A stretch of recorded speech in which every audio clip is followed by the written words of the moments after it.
Alright, I have been asked this for a while, and I've decided that it's finally time to bring you guys a new updated settings video for 2024. This time, I will be going into literally every setting that I have, because so many people ask me for stuff like my crosshair or my video settings. So let's start with the video settings. These settings I'm about to show will never change, and if you see me on an account with different ones, just know that these are my favorite.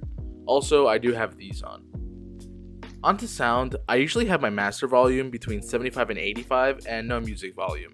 The music kind of just gets me nervous sometimes, and I suggest that you turn it off if you really want to be competitive. You can mess with these as you like, but my audio mix is headphones, and I have the noises upon deaths on your team or the enemies off. For voice chat, I usually have it max volume to hear my teammates, and I have my mic kind of low, and I keep it on open mic, and I mute with the button that comes with my headset.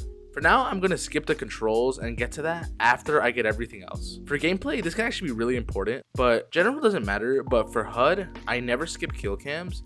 And if you see the ability timer ring opacity under hero, I actually have this set to 0. Basically what this does is that it gets rid of the ring around timer based abilities like so.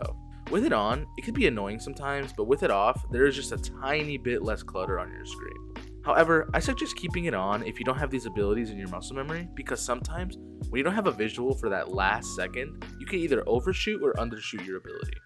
Next, general doesn't really matter at all, but I have my profile on public, streamer mode off, and text chat on mature.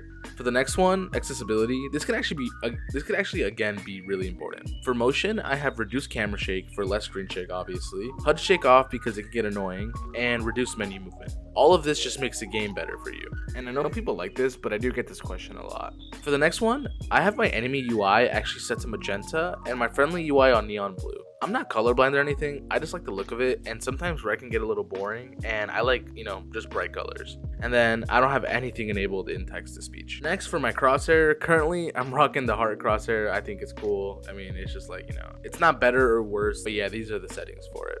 Okay, now onto the important stuff, my settings. I will not be showing every hero this video because every hero is basically under these same general settings.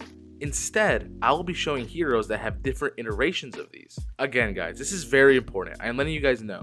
If a hero is not specifically shown in this video, it means that I am using these general settings on them. Now that that's out of the way, let's get started on what I've been using ever since I made my settings video. Starting with the defaults, I am on the same settings for the most part, but instead of 100 aim assist window size, I am now on 50. The reason for this is that with bigger window sizes, the area that aim assist is activated around the hero is, well, bigger. So by lowering it, the aim assist hitboxes around heroes will theoretically overlap less, meaning that the aim assist won't drag to another hero while you're aiming at a different one. So technically you can be more accurate. I could be wrong with this, but I definitely have felt the difference ever since I've changed it. Now, I know I made a dead zones video and I showed my dead zones in it, but that video was more for showing you guys the trick with the left stick dead zones and rotational aim assist.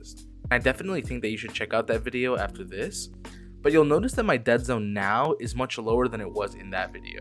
This is because, technically, a lower dead zone means a faster strafe. I'm trying to lower my dead zone little by little every day so that I can eventually get used to the strafe speed at 0 for both the inner and outer dead zones on the left stick. Right now, I am at 0 on the inner and 0.40 on the outer, but I am again aiming for 0 on both.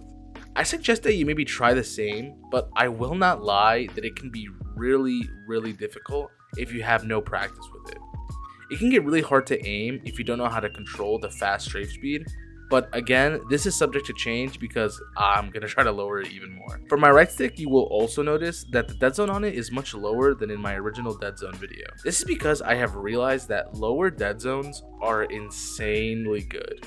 I would honestly have it at 0 instead of 0.04 on the inner stick, but 0.04 is the lowest my controller can go before it gets stick drift. This can vary for everyone, and it can maybe change in the future if I get a different controller, but just letting you guys know that this dead zone will always be the lowest that a controller can go before it gets stick drift. For the outer, this actually stayed the same for my dead zone video, and will probably always stay at around 0.95 to 0.96. Anything lower feels nasty, so I've just decided to just not mess with it and keep it as is.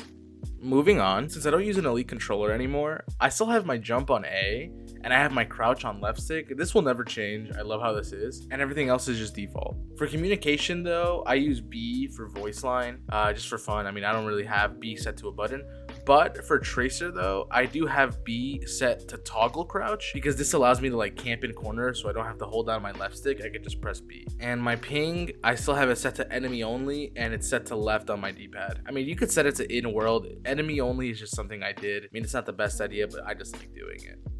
On to the heroes with different senses. I'm going to start with the tanks. And for tank on Roadhog, I have it set to 70 aim smoothing. I just like having, I don't know, I've just always had this for years. I just kind of like it. The other only tank I have a switch for is Winston. I have his aim smoothing set to 0 because you don't really need to aim on Winston. So I just like to have a really fast sense. Moving on to supports, the only hero that I really have a different sense for is Ana, because for Ana, my scope sense is 53.7, and for the aim assist, I only have it set to 47, because if you have your aim assist too high, it can really like mess with you, so I just have it a little lower than 50, and yeah, I just found that this really works for me whenever I decide to play Ana. Alright, moving on to what everybody asked me for, like literally every day, my DPS settings. These are the heroes that I have different settings for, and we're going to start with Ashe. For Ashe, my scope sensitivity is 73, and I've had this for a while. I upped it from 70 from like a year ago. I've just found that this really works for me. I've kept it. I haven't messed with it since. I just managed to hit shots, and especially with the new dead zones, this sense just feels really, really good. Also, I also have recoil aim compensation off. I actually found that it feels really good if you have it off. You could be a lot more accurate for some reason, and I didn't know that until literally recently. So yeah, I would suggest turning that off. Now for my second most ass hero, Widowmaker. I'm using 55 scope sense. I've had this for a while and it just feels, like I said, really good.